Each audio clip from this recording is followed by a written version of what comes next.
Natiklo ang isang 35 anyos na lalaki sa bypass operation na isinagawa ng Provincial Drug Enforcement Unit sa Purok 1, Barangay Kangmating, Sibulan, Negros Oriental, alas 11:30 ng gabi ng Biyernes, Hulyo 19.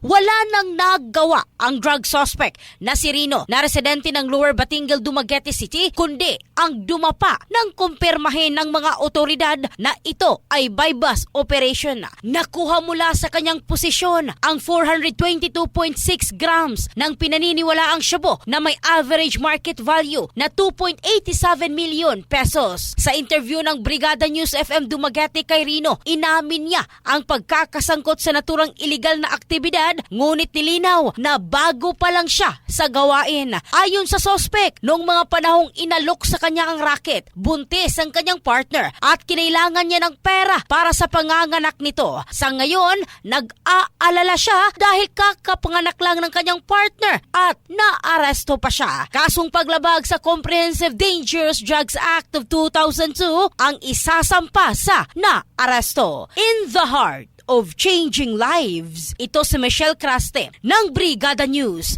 Philippines, the Music and News Authority.